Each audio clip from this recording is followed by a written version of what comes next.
All right, so at the end of that example, we come back to this tutorial at a conference, a machine learning conference, sorry, in 2011 by Agarwal and Chen. And this is a Yahoo tutorial on the subject, so it's sort of interesting because Yahoo does this for real. And so they're going to tell you things which are of practical importance, whereas in this data-driven science, it's not so easy to determine what's important on abstract principles. Things can look very pretty mathematically or analytically, but not actually be relevant in the real world. So the goal is stated here rather broadly. We want to get the right item, whether the item be a book or a web page, to the user within the given context, what type of user they are and what time of day, and etc. it is. And then we have to optimize the long-term business objective, which, as we mentioned earlier, last lecture, is not always trivial. The Netflix always wants to optimize not movies looked at today, but retention of Netflix subscribers, because that's the long-term goal. If you remain a Netflix subscriber, they will continue to get money out of it. And there are various important core building blocks. Machine learning is this broad field that sort of either encompasses statistics or is a part of statistics, and they're all basically methodologies that take data and draw deductions. And we have multiple types of methodologies. So for offline models, these might take a long time to run and give you overall strategies, or they give you data samples that can be used for the second type of activity, which are online models, which is when I log in, my Google News has to be given to me in less than a second, or else I should get mad and go to some other news provider. Then we have optimizing many things. We already pointed that out. We're optimizing user-related things and vendor-related things. And even the vendor has multiple people involved. An aggregator like Yahoo has many advertisers, and they have to decide which advertisers they are nice to and which pays them the most money. And so it's not sort of non-trivial. We either extract the user profile because the user enters it, or we just infer it from what the user does. More and more, we try to do things dynamically and do not want people to have to enter things by hand. There was an example earlier in the class of how eBay was able to use natural language processing to optimize the response to a certain query, because they were able to find out how people misspelled or creatively spelled various given item, and therefore help the user. So this is not really a recommender system, it is part of the overall ecosystem that goes into a recommender system. You need to make certain you interpret what the user types in the most precise fashion. Here's a Yahoo homepage, and we're trying to decide what to put on this homepage. That is sort of a key problem for Yahoo. And this homepage is divided into various areas. There are applications, news articles, search queries. These are the trending now section, and various feature articles which need to be recommended.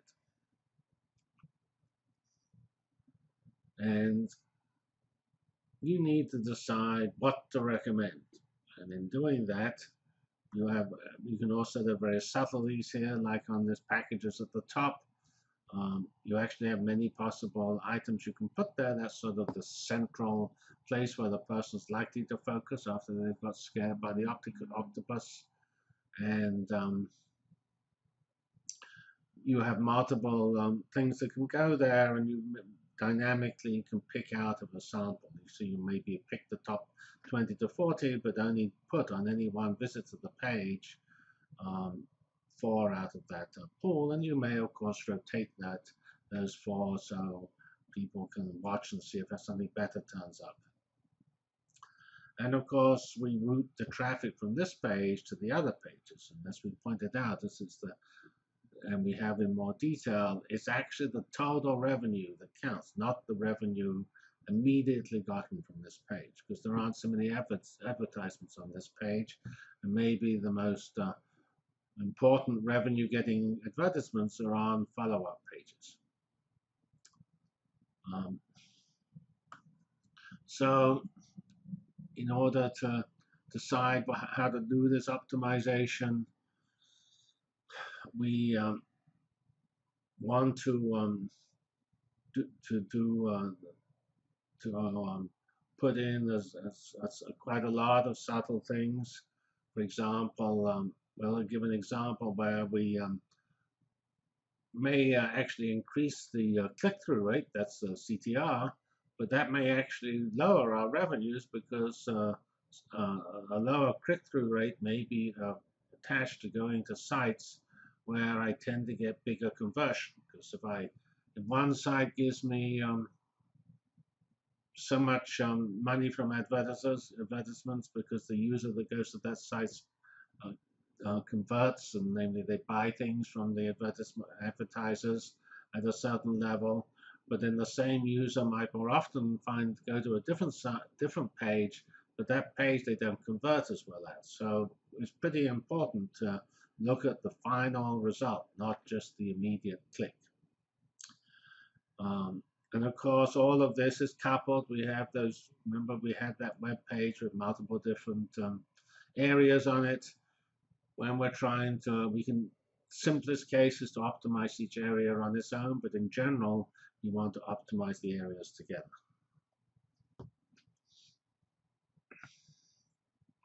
So that's what it says here when we're optimizing our multiple modules, such as the trending now and the personal assistant and the news and the today module.